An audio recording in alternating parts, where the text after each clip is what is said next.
오늘 본문을 통해서 하나님을 믿으라는 제목으로 함께 같이 말씀 나누겠습니다. 광고 때 말씀드렸던 것처럼 교회 세월호 관련된 우리 친구들 그렇게 장례가 진행이 되고 있고요. 가까이 있는 우리 같은 성결교단 그 교회 목사님, 그 교회는 그 교회에 나오는 학생들이 직접 거기에 5명이 연관이 되어 있습니다. 그래서 3명은 시신을 발견했고요. 2명은 아직 실종 상태인데 그 2명 중에 1명이 교회에 기둥같이 헌신하는 집사님 아들입니다. 학생회 회장이었던 친구. 아직도 실종 상태에 있고요. 그래서 진도에 2번씩이나 갔다가 올라왔는데 어제 제가 통화를 했습니다.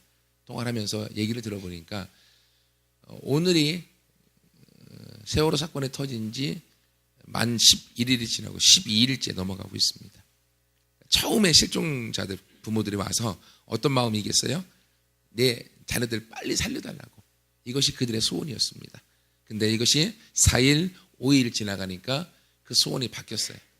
어떻게 바뀌었겠습니까? 내 자녀들 시신이라도 빨리 찾아달라고. 그리고 지금 11일, 12일이 지나가는 지금 그들의 부모의 마음이 어떠냐면, 여러분 페이스북에서 뉴스에서 봐서 알겠지만 자식의 죽음을 먼저 찾아서 올라오는 부모들이 지금 미안해하고 있습니다. 자식의 죽음을 찾은 게 너무 가슴 아프지만 감사할 일인데 그걸 미안해할 수밖에 없는 상황. 아직도 100명 넘는 사람들이 시신조차 찾지 못하고 그들과 10여일 넘게 같이 있으면서 함께 그 아픔 가운데 있었기 때문에, 그러면 지금은요 그 실종자 부모들의 마음이 어떤 마음까지도 회의가 되어지고 있냐면, 배를 인양하는 대로 가자고. 배를 인양하면 시간이 오래 걸리고요. 그럼 시신은 형체조차 찾을 수가 없습니다. 그러면 사진만 놓고 자기 자식을 그렇게 보낼 수밖에 없는, 거기까지 지금 가고 있습니다. 그것이 지금 이 사건을 경험하고 있는 그 사람들의 당사자의 마음이고 아픔인 거죠. 지금 안산에 이것을 경험하고 아픔 가운데 있고요. 저도 합동분향소 가보려고 했는데 사실은 갈 용기가 안 나서 못 갑니다. 그 앞에 설 용기가 나지 않아서 못 가고 있고요. 이러한 아픔 중에 우리가 같이 속해 있습니다.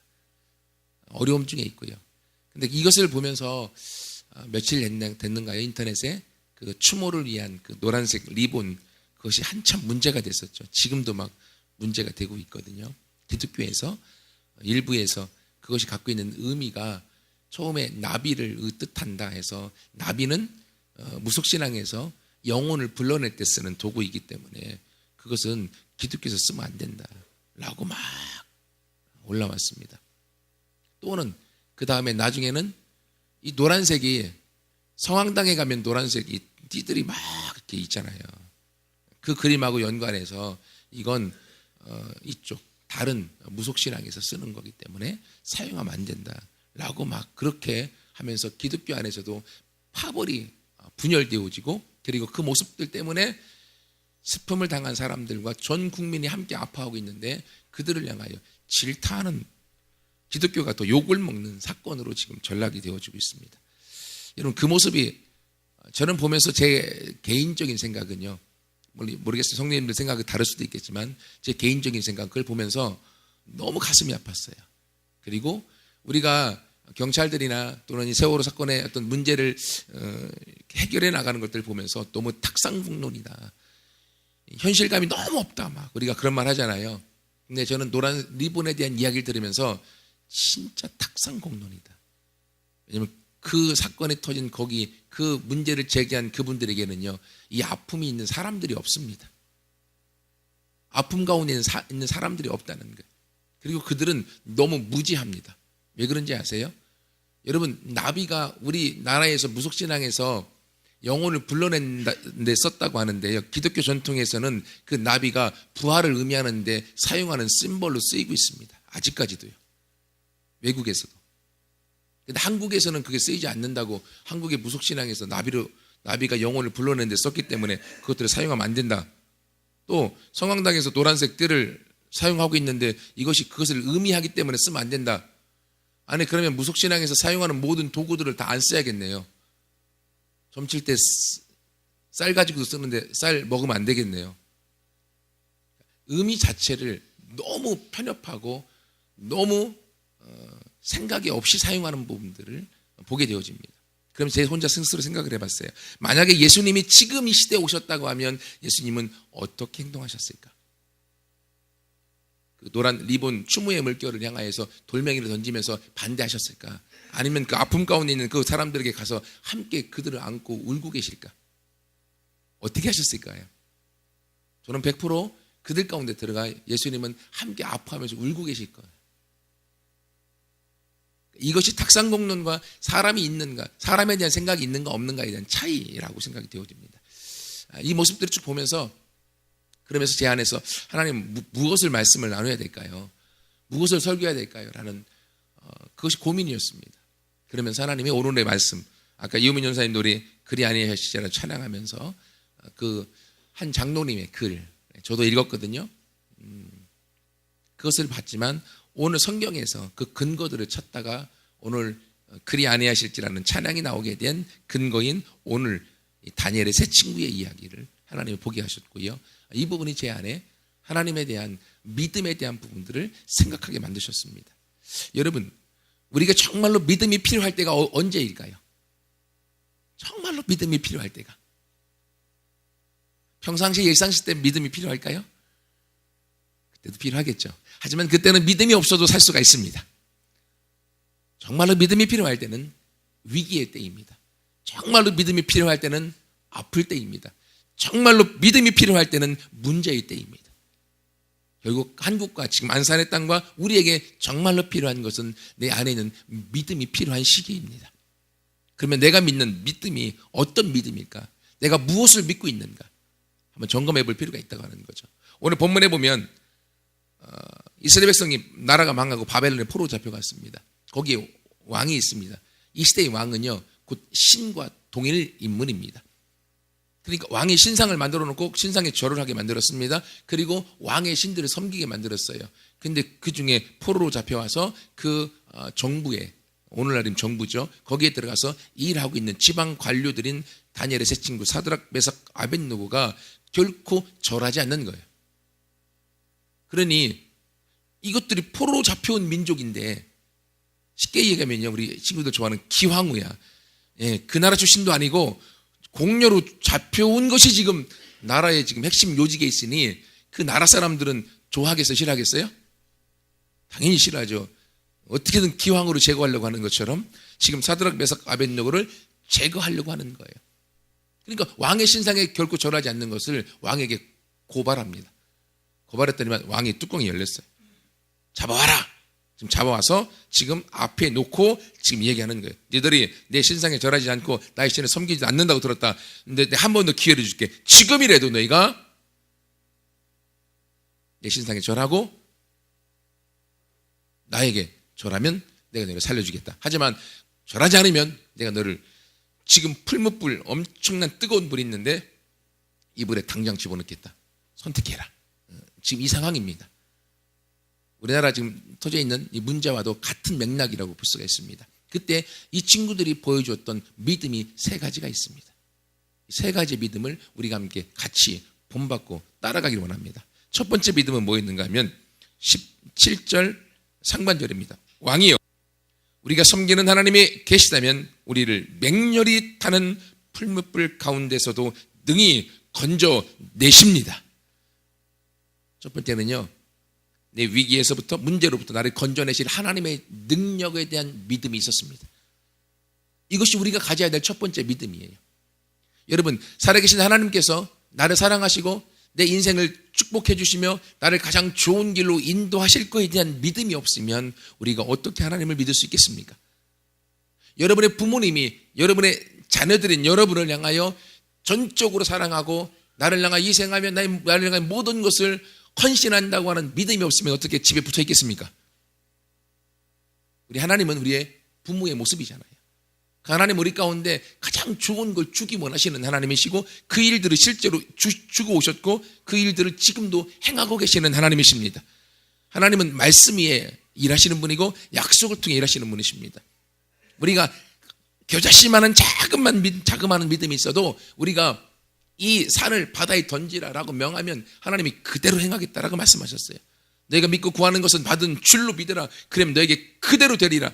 하나님은 오늘도 우리의 기도를 들으시고 우리 삶 가운데 기적을 이루어 주시며 우리 삶 속에 필요를 채워주시는 하나님으로 함께 하심을 믿습니다. 이것이 지금 사드락, 메삭, 아벳느고가 가졌던 첫 번째 믿음이에요. 첫 번째 믿음. 근데 이러한 믿음을 가지려기 위해서는요, 준비하는 게 필요합니다. 여러분, 지금은요, 왕 앞에 있습니다. 왕이 불꽃 같은 눈초리를 쏟아봅니다. 그리고 지금 나에게 내 신생에 절하지 않으면 너를 불에 태워 죽이겠다. 그리고 옆에 풀무불이 있습니다. 불의 열기가 막 느껴집니다. 그 위기 상황이에요. 그때 어떻게 내가 죽음과 그리고 믿음 앞에서 선택해서 온전히 믿음을 선택할 수 있을까요? 그건요, 일상생활 속에서 내가 믿음에 대한 훈련을 해온 사람만이 가능합니다. 사드락, 메삭, 아벳느고는요, 처음에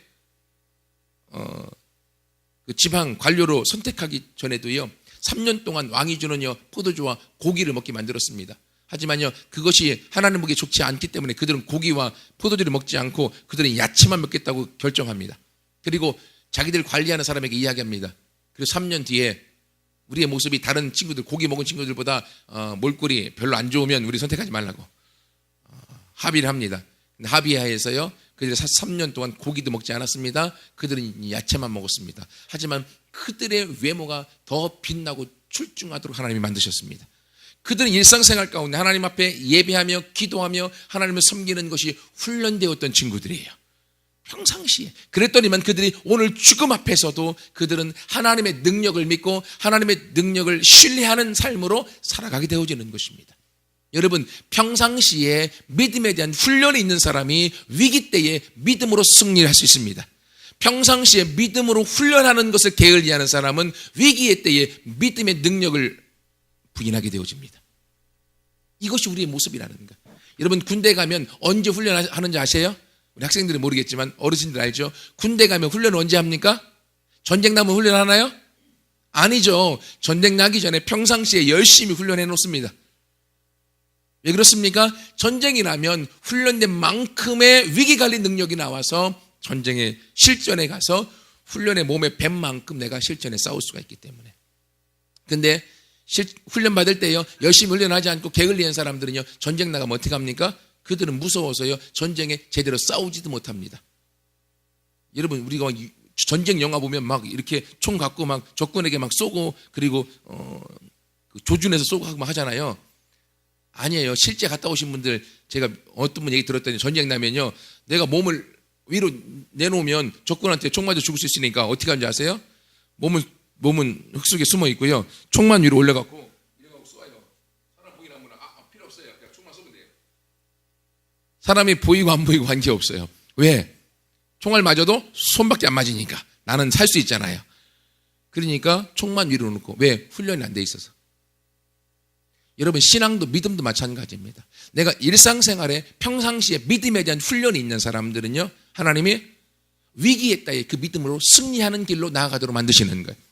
여러분, 재정도 마찬가지입니다. 하나님 앞에 11조의 예를 들까요? 평상시에 내가 작은 월급, 작은 수입 안에서 11조가 가능한 사람이요, 하나님이 더 많은 재정을 채우십니다. 그러면 더 많은 재정 가운데 나중에 더 엄청난 재정을 주어도 하나님이 11조를 할 수 있도록 우리가 평상시 훈련되어져 있기 때문에 11조를 할 수 있는 거예요. 만약 여러분이 하나님이 지금 막 한 달에 1억씩 벌도록 하셨다. 11조가 얼마예요? 1,000만 원. 11조로 나가려면 당장 기쁘게 할 수 있는 사람이 몇 분이나 있을까요? 후들리죠. 1,000만 원이면 한 달을 내가 마음껏 쓰고 싶은 거 다 써도. 근데 여러분, 1,000원, 10,000원, 10만 원 벌을 때 11조가 가능한 사람은요, 계속 11조 훈련을 통해서 모든 재정의 주인이 하나님인 것을 인정한 사람은 하나님이 얼마나 많은 재정을 나에게 채우시더라도 11조에 대해서 내가 흔들리지 않을 수 있어요. 왜? 주인이 하나님이신 것을 몸에 배워져 있기 때문에. 믿음도 마찬가지입니다. 평상시에 일상생활에 하나님 앞에서 내 안에 사드락, 메삭, 아벳느고처럼 하나님의 나를 능히 불못불 가운데서도 건지신다. 라는 것을 경험해 왔고 믿음의 훈련을 통하여 가졌기 때문에 그는 지금 죽음의 상황 앞에서도 그들은 하나님의 믿음, 능력에 대한 믿음을 고백하고 나아갈 수 있는 것입니다. 여러분, 이게 하나님의 나를 가장 축복하기 원하시고 좋은 길로 인도하시며 최고의 것들로 채우시고 오늘도 함께 하신다라는 이 믿음이 여러분 안에 있어서 그 고백으로 승리해 나가는 우리가 되기를 축복합니다. 두 번째로는 17절 하반절에 보세요. 왕의 손에서도 건져내십니다. 내가 섬기는 하나님은 풀무불 속에서 나를 건져내실 뿐만이 아니라 왕의 손에서도 나를 건져내십니다. 라는 하나님 안에서의 자신감, 하나님 안에서의 자존감이 그 안에 있는 걸 보게 되어집니다. 여러분, 온전한 믿음은요, 우리 자신을 자신 있게 만듭니다. 여러분, 지금요, 이 사람들은 사드락 메삭 아벳느고는요, 왕의 신하입니다. 그것도요, 노예로 잡혀져 간 그 나라의 신하로 있습니다. 얼마나 이스라엘 백성들 가운데 특출났는지를 알 수 있겠죠. 극소수의 사람들이 잘난 사람 또는 능력 있는 사람이 선발되어졌는데 그 중에서도 이들이 잘 나갔던 사람들이. 그럼에도 불구하고 이들은 노예 출신이라는 거예요. 종 출신이라는 거예요.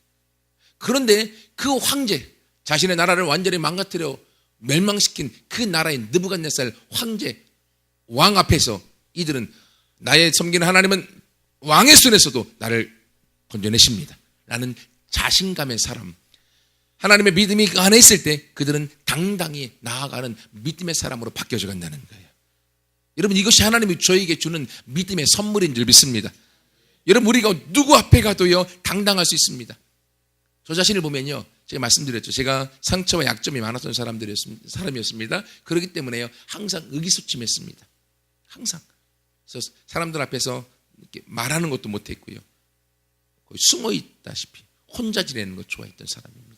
하지만 하나님이 내 안에 들어와서 내 주인이 되시고 믿음의 믿음으로 나를 이끌어 가시니까 설교하는 자의 삶으로 저의 인생을 바꿔놓으셨어요.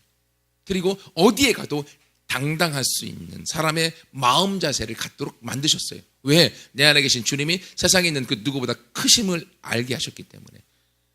지금 이 다니엘의 세 친구 사드락 메삭 아벳느고가 그 자신감 가운데 믿음으로 걷고 있는 거예요. 여러분, 하나님 우리 가운데 믿음을 주을 때 그 믿음은요, 우리 자신이 어디에 내놓아도 하나님과 나와 함께 한다고 하는 임마누엘의 믿음을 통하여 당당히 걸어 나가는 자신감의 사람을 우리를 만드실 줄 믿습니다. 이것이 믿음이 주는 선물이에요. 근데 많은 사람들은 이 두 가지, 하나님이 나에게 능력의 하나님이고 나를 자신 있게 자신감을 주면서 당당히 살아가도록 만드신 하나님이다. 너무 좋죠. 근데 우리의 믿음이 여기서 머무를 때가 많이 있습니다. 여기서 머물다 보니까 우리가 감당할 수 없는 문제들이나 사건들이 터지면 우리는 하나님을 원망합니다. 세월호와 같은 사건들이 터졌을 때 우리 하나님을 원망하고요, 하나님이 도대체 어디 계신가 조주하고요, 신앙을 내팽개쳐버리는 사람들을 보게 되어집니다. 그들의 신앙은요, 이 두 가지에서 머물렀기 때문에 그렇습니다. 하지만 다니엘의 세 친구 사드락 메삭 아벳느고에는 또 다른 믿음이 있었습니다. 그것이 18절입니다. 내가 섬기는 하나님이 풀무불 가운데서도 능히 나를 건져내실 것이고 왕의 손에서도 건져내실 것입니다. 하지만 그렇게 하지 아니하실지라도, 그리 아니하실지라도 왕이여, 우리는 왕의 신들을 섬기지 않고 왕의 세우신 금신상에게 절하지도 아니할 줄을 아시옵소서. 나는 나의 하나님을 섬기고 하나님을 믿음을 포기하지 않을 것입니다. 그리 아니하실지라도. 무슨 말입니까? 이것은요, 하나님, 나의 주권이 나에게 있는 것이 아니라 하나님에게 있습니다. 나는 하나님의 다스림을 받기를 원합니다. 우리는 평안할 때는요, 하나님의 다스림을 받으려고 합니다. 하지만 위기의 때 나에게 해가 되어지고 문제가 되어지면 하나님의 다스림 안 받으려고 그래요. 내 뜻대로 나는 평안하게, 나는 기쁘게, 나는 즐겁게 승리하는 삶으로 살아가려고 우리가 합니다. 하지만 그건 온전한 신앙이 아닙니다. 온전한 믿음은요, 위기의 때에 그리 아니하실지라도, 하나님, 내가 원하는 대로 되어지지 않는다 할지라도, 나를 풀무불에서 구원하지 않아서 내가 죽는다 할지라도 나는 하나님의 다스리심을 받고 하나님의 인도 따라 살겠습니다. 그리 아니하실지라도. 이것이 진짜 믿음이고 진짜 신앙입니다. 세월호 사건이 터지면서요, 유족들이나 어려움 중에, 슬픔 중에 또 기독교인들 중에서 왜 하나님의 살아계시면 이러한 일들이 터집니까? 라고 질문하는 사람들에게 대답해 주기가 너무 마음 아팠어요. 근데 하나님 이 말씀을 제 마음 가운데 보게 하시고 설교를 준비하게 하시면서 우리가 하나님을 온전히 다 이해할 수 있기 때문에 하나님을 섬기는 것인가? 내가 이해할 수 없으면 하나님을 섬기지 않을 것인가요? 아니죠. 내가 하나님을 온전히 100% 이해할 수 있다고 하면 내가 하나님 머리 위에 있는 거죠. 그런 하나님은 나에게 필요가 없는 거죠. 난 하나님을 이해할 수 없지만 하나님이 나의 아버지시며 앞부분에 얘기했던 것처럼 나를 위기와 어려움 중에 건져내시는 능력이 하나님이시고 나를 당당하게 이 땅에 하나님의 아들과 딸로 하나님의 통치자, 이 땅의 대리 통치자로 나를 세우신 것을 믿고 당당히 살아가게 하신 하나님을 믿고, 그러나 그것이 내가 원하는 대로 되어지지 않는다 할지라도 난 하나님을 신뢰합니다. 이 믿음이요, 성경에서 많은 믿음의 선조들이 우리에게 보여준 사건입니다. 세례 요한 잘 나갔습니다.